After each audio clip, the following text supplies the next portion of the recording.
الحمد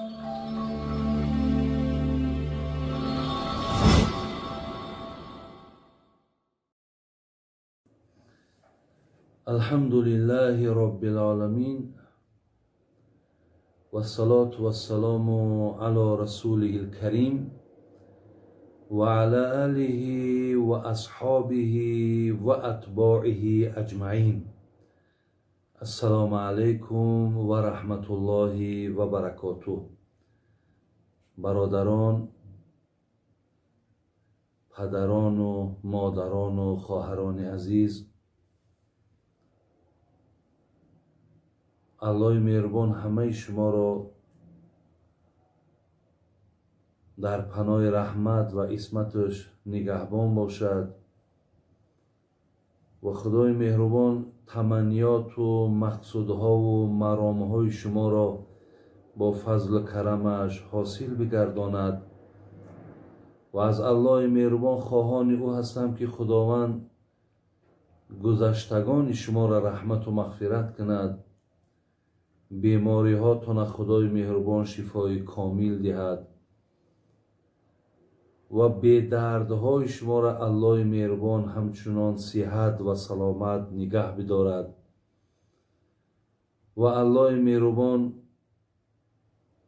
مشکلات هایی که سراسر عالم فرا گرفته است، خداوند از بالای جمله بندگانت دور بگردان و خدای مهربان همه ما را از غضبت، از مشکلات همیشه نگهبان باش.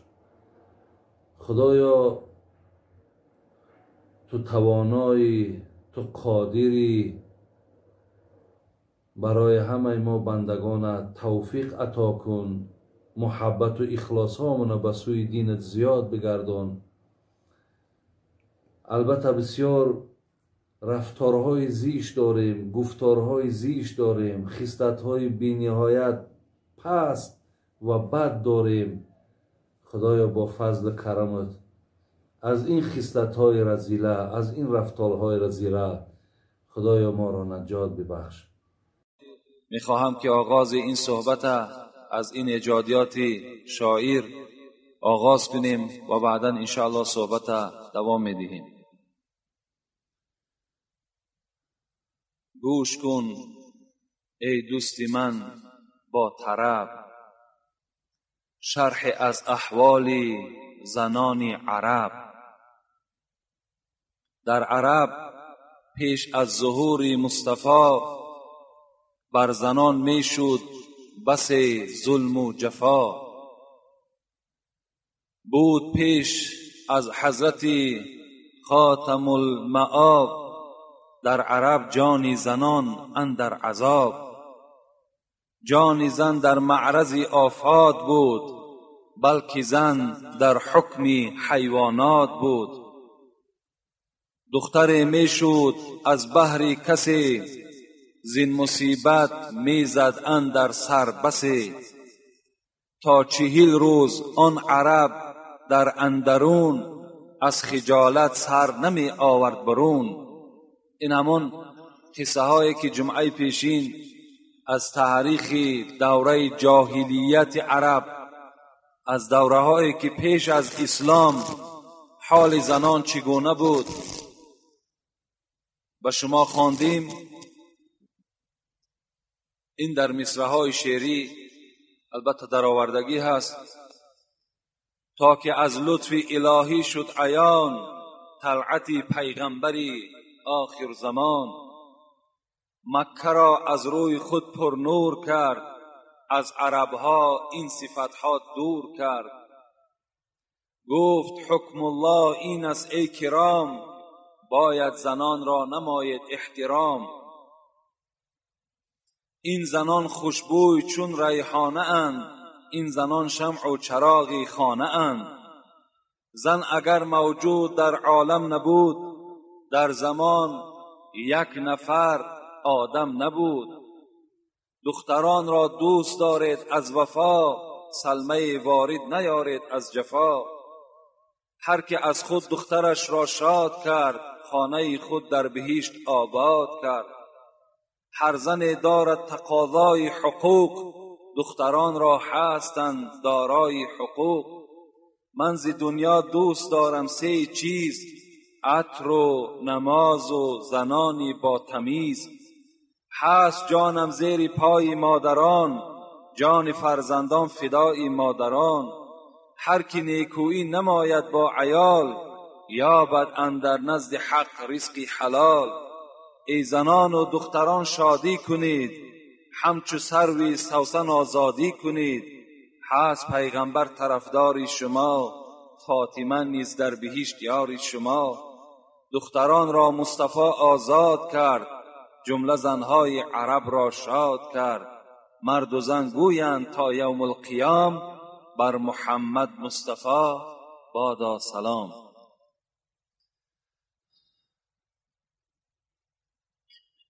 یعنی چگونه ای که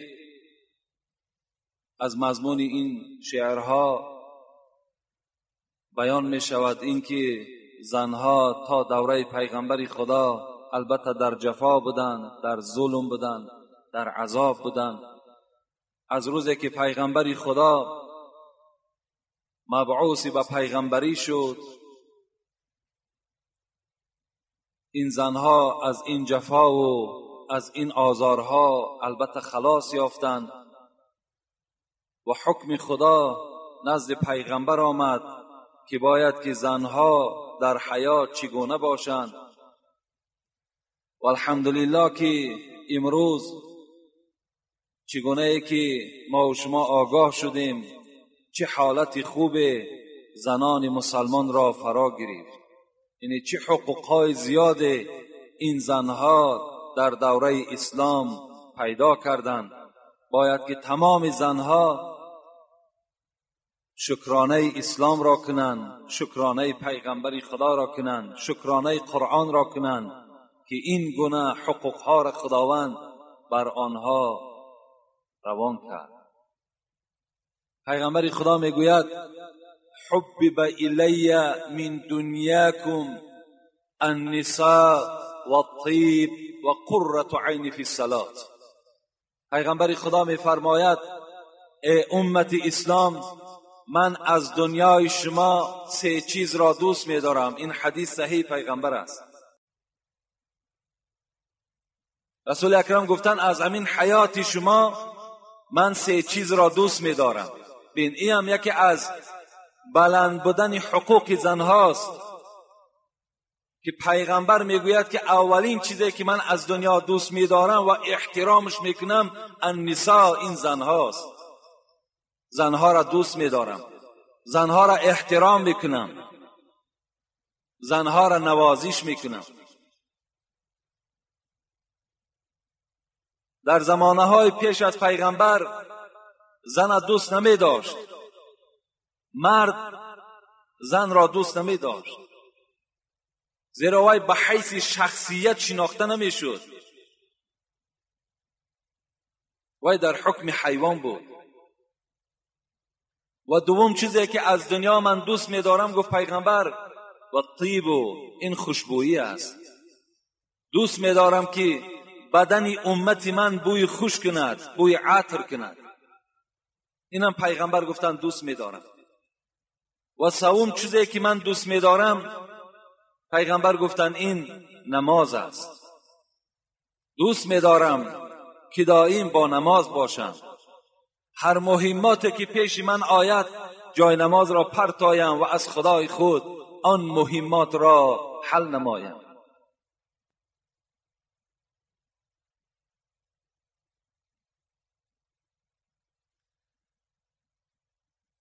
قال رسول الله صلی الله علیه و سلم حقهن علیکم ان تحسنوا الیهن فی کسوتهن و طعامهن ولا تضرب الوجه ولا تقبح ولا تهجر الا فی البیت. پیغمبر خدا فرمودند من بر شما ای مردهای امت حقهای را که زنها بالای شما دارند خبر میدهم. زنها بالای شما 5 حق دارند. یعنی هر یک مرد وظیفه‌دار است که این 5 حق را اجرا کنند. اینا چیا هستند؟ پیغمبر گفتند ان تحسنوا الیهن فی کسوتهن. یکم حقی که بالای شماست این است که وقتی که برای خود لباس میخری باید برای همسر خود لباس خری. وقتی بدن خودت زیبا میکنی از لباس باید که بدن زنی تو هم از لباس زیبا باشد. این یکم حقوق مرد همین است که بدن زن را باید از لباسش تأمین کند. و دوم و طعامهن. دوم باید که زنها از طعام برخوردار باشند. یعنی وقتی که اگر شکم بی مرد وقتی که از طعام سیر باشد یا مرد در جای طعام میخورد باید که فکر عیال خودم داشته باشد. باید که خاندان او هم از طعام تأمین باشد. دوم حقی که بالای مرد هاست این است که باید که زنها از طعامم برخوردار باشند. لباس هاشون پوشیده باشد. شکم های زنها باید که از طعام سیر باشند. سوم وظیفه‌ای که بر ذمه مرد هاست ولا تضرب الوجه. پیغمبر گفتند وقتی که شما زنها را آداب میدهید باید که در چهره زنها شما نزنید. چهره زنها را باید که شما سیاه و کبود نکنید. چگونه ای که جمعه پیشین برای شما خبر دادم که پیغمبر در حدیث های صحیح گفتند که یکی زدن در جای ملایمی زن باشد و آلات هایی که زن را زده می شود این باید که مسواک چوب باشد یا اینکه دستمال باشد. با دستمالش همین لطه هایی که ما و شما دست های خودم بعد طعام پاکیزه میکنیم تازه میکنیم. گفتن زنها باید که به امینها زده شود. وضربهن ضربا غیر مبرح. یعنی چنان زنید که زنها را چنان آداب دهید که نه چندان سختی باشد. این لفظ پیغمبری خدا هست.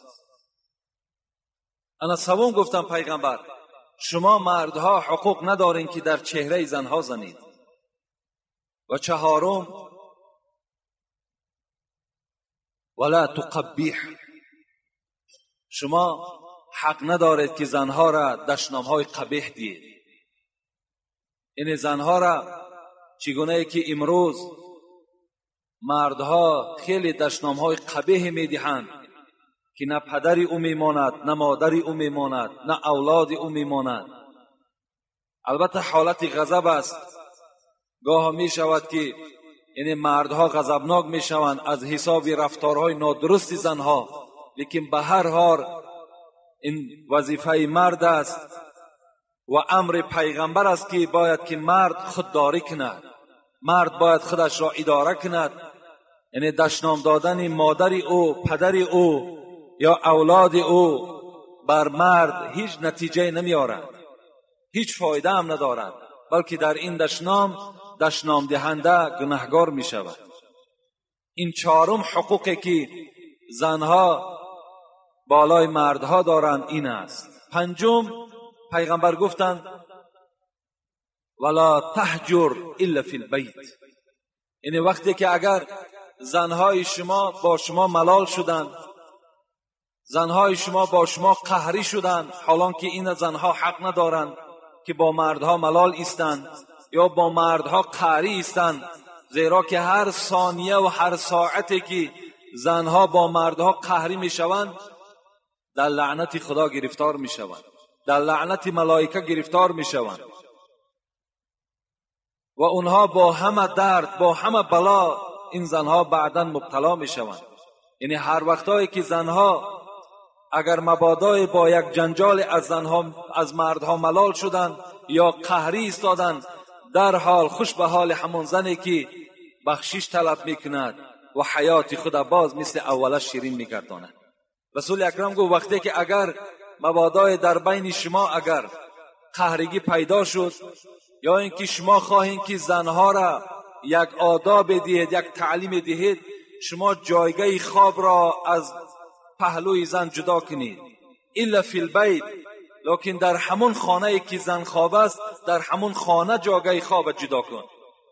تو دیگر خانه و یا که از حولی بیرون نشو، زن در خانه تنها بگذار، بلکه همون خانه‌ای که شما خواب بودین برای آداب دادن زنها، یعنی برای آنکه زنها بفهمند که مرد از او ملال است، برای آنه که این عملی من، یعنی زن باید که اینه در خیالش گذراند وقتی که مرد جاگه خواب از او جدا میکند، یعنی گذراند که من یعنی کار ناشایسته ای کردم که ملال شوهر من شد و او از پهلوی من جدا شد.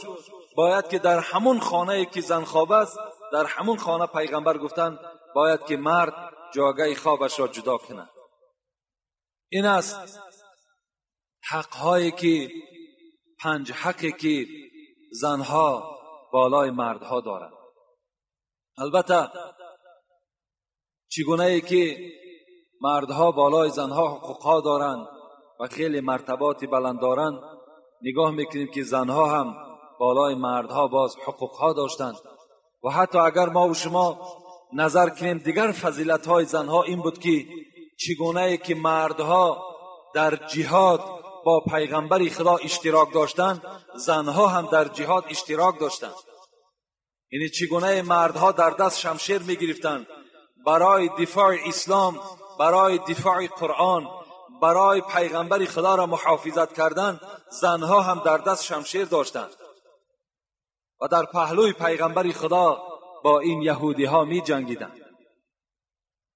حتی که گروه زنهای در یکی از جنگ ها برای اشتراک کردن حاضر شدند. پیغمبر خدا میگوید حتی با این زنها خطاب کرد چرا شما با این جهاد آمده اشتراک کردین؟ این زنها گفتند پیغمبر خدا ما می توانیم که اگر مجاهدی که زخمی می شود وی را طبابت کنیم، می توانیم که از معرکه جنگ مردی زخمی را آورده در یک جای بی آزار و یک جای آرام آورده گذاریم. ما می توانیم که از آب این مجاهدها را تأمین کنیم. ما می توانیم برای مجاهدها خوراک بپزیم. پیغمبر خدا برای ما رخصت ده. پیغمبر و این زنها رخصت دادند. حتی حضرت انس میگوید در جنگ احد که مسلمان ها در این جنگ شکست خوردگی هستند، برای سخن پیغمبر خدا را که مجاهدها شکستند و آن جانبی را که پیغمبر خدا گو حمایه کنین که از این طرف خوف است، شاید از این جانب اینها هجوم کنند، سخن پیغمبر خدا را وقتی شکستند، یهودی ها از همون جانب به مسلمان ها هجوم کردند و در همین جنگ احد مسلمان ها شکست خوردگی هستند که 70 صحابه پیغمبر با سرداری حضرت امیر حمزه در اینجا به هلاکت رسیدگی هستند. حضرت انس میگوید من با چشم خود دیدم که در همین جنگ احد حضرت عایشه دختر ابوبکر صدیق زن پیغمبر خدا با همراهی ام سلیم در میان خود مشکهای آب میبستند و آورده در دست مجاهدها میدادند و آنها به حلق خود میریختند. یعنی این گونه یاردم ها زنهای مسلمان در دوره های پیغمبر خدا میکردند. رسول اکرم میگوید که من در جنگ احد وقتی به طرف راست نگاه میکردم یا به طرف چپ نگاه میکردم، ام عماره را میدیدم که در دست خود شمشیر داشت. این زن بود. ام سعد میگوید من در شانه همین ام عماره یک زخم چقوری را دیدم و از او پرسیدم این زخم از کجا پیدا شد؟ گفت در جنگ احد وقتی اطراف پیغمبر خدا خالی ماند و ابن قیمه که خدا او را خار و ذلیل کند خواست هجوم به پیغمبر کند، من با همراهی حضرت مصعب ابن عمیر هجوم بالای ابن قیمه کردیم و از بس که وی دو زیره داشت و شمشیر ما به او کار نمیکرد و یک شمشیر در شانه من زد و این زخم چقور از ضرب شمشیر همون بدبخت است. و رسول اکرم پیوسته ام عماره را تعریف میکردند. بار میگوید در دوره های خلافت حضرت عمر یک چادر کلانه که خیلی قیمت کلان داشت و یا روی مال کلان بود، وقتی آوردن و به حضرت عمر گفتند این را برای کیلون خود ببر، یعنی به زن حضرت عبدالله. حضرت عمر گفتند من یک زن را میدانم که پیغمبر خدا دائم و تعریف میکرد، توصیف میکرد، این ام عماره هست، این روی مال گو حق او هست. یعنی برده به همین ام عماره روی مال را تسلیم کردند. یعنی از روی این حکایه ها هم معلوم شد که زنها هم در دوره های پیغمبر خدا در جهادها اشتراک میکردند. این هم فضیلت زنهای دوره پیغمبر و این بلند مرتبگی زنهای حاضره ما و شما مسلمان ها را نشان میدهد. حتی رسول اکرم میگوید اللهم انی احرج حق ضعیفین الیتیم والمرأه. خدای مهربان من گناهگار میشمارم، گفت من گناهگار میشمارم شخصانی را که حق دو ضعیف را پایمال میکنند، یکی حق یتیم را، دوم حق زنها را. کسی اگر حق زنها را یا حق یتیمها را اگر پایمال کند، پیغمبر خدا گفتند اللهم انی احرج، من گناهگار میشمارم او را. و دیگر مسئله که در دوره های جاهلیت یعنی پایمال کردن حقوق زنها بود، این طلاق بود. طلاق در دوره های جاهلیت اهمیتش این بود که وقتی که اگر یک کار عادی ترینی که زن انجام میداد، یعنی اگر در او شوهر ناراضی میشد، گفته مرد که یعنی لفظ طلاق استفاده نکرده، خود زن طلاق میشد. یعنی دیگر طلاق در دست مرد نبود. وقتی همین زن عادی ترین جنایتی را که اگر انجام میداد یا عادی ترین عملی که وی باعث طلاق دادن نبود، وی خود طلاق میشد. لیکن در زمانهایی که پیغمبر خدا آمد و خداوند این حکم طلاق که در دست مرد داد، باید که مردها یعنی مثل دوره جاهلیت طلاق را استفاده نکنند. یعنی افسوس که امروز چقدر سوالهای زیاد نزد ما هست و چقدر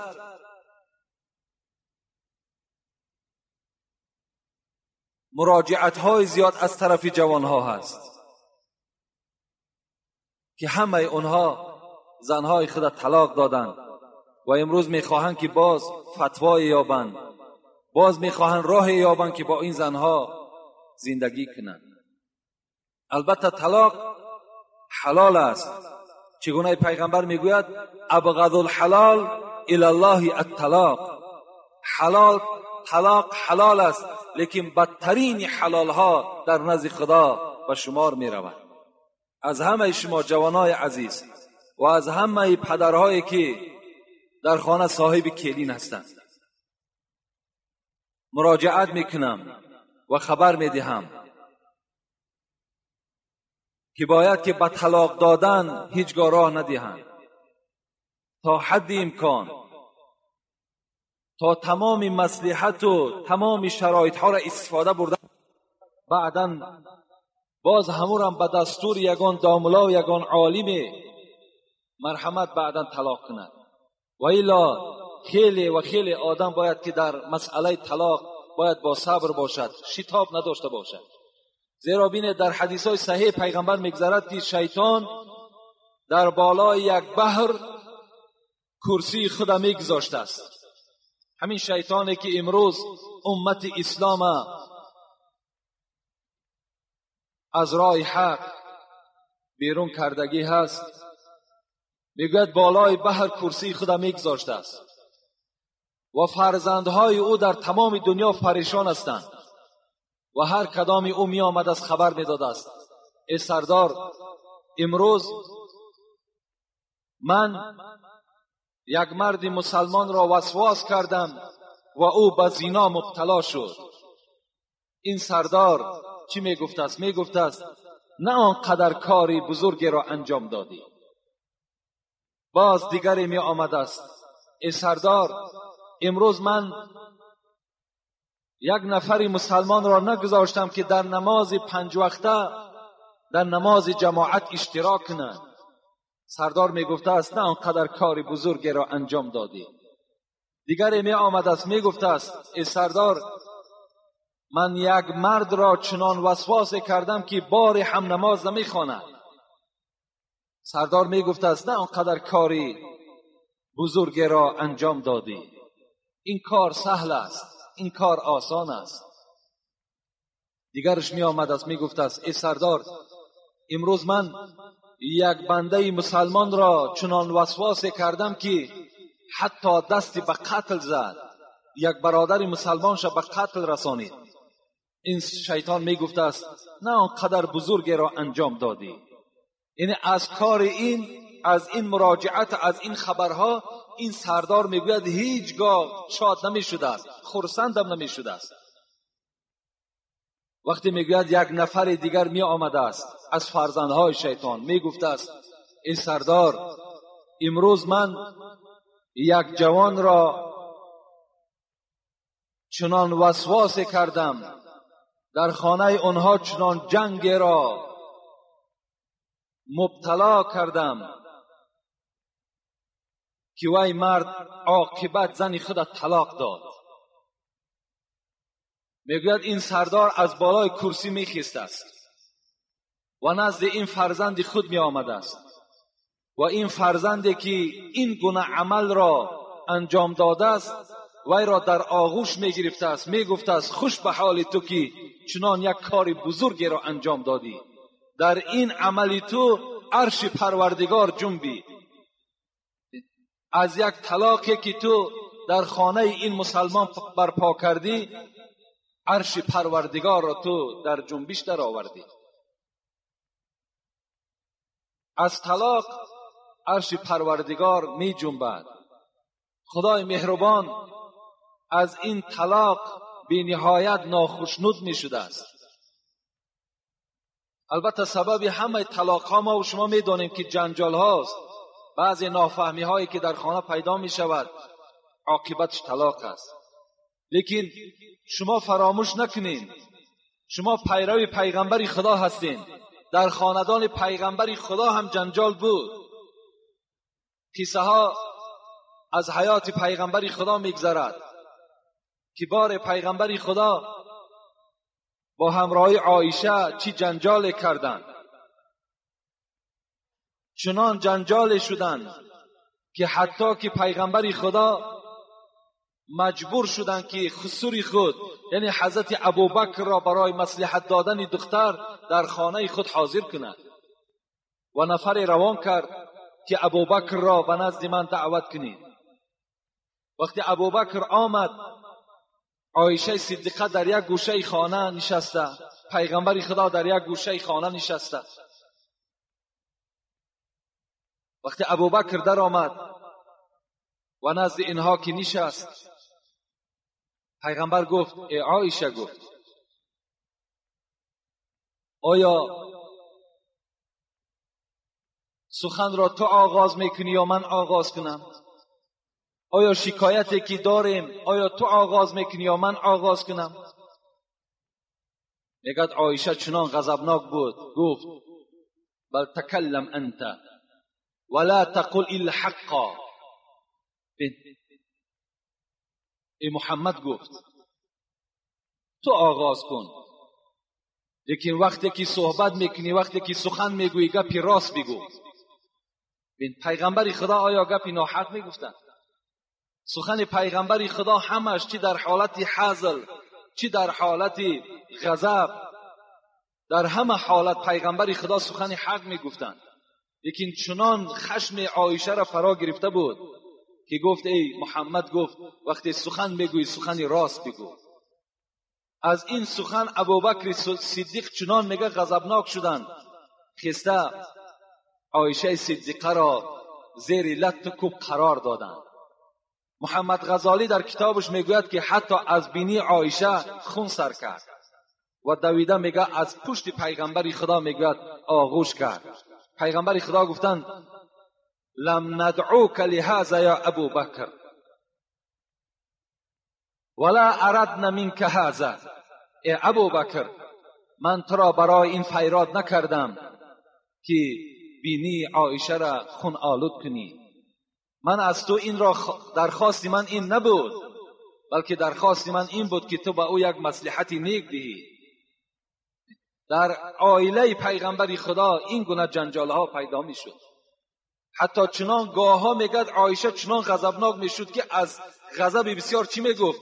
ای محمد، تو گمان میکنی پیغمبر هستی؟ این گونه میگد صحبت ها از زبان عایشه صادر می شد. رسول اکرم میگوید اینی لعرف غضبک من رضاک. ای عایشه، من میدانم که تو کدام وقت غضبناک هستی و کدام وقت خوشحال هستی. کیف تعرفوه؟ عایشه گفتم پیغمبر چگونه تو میشناسی؟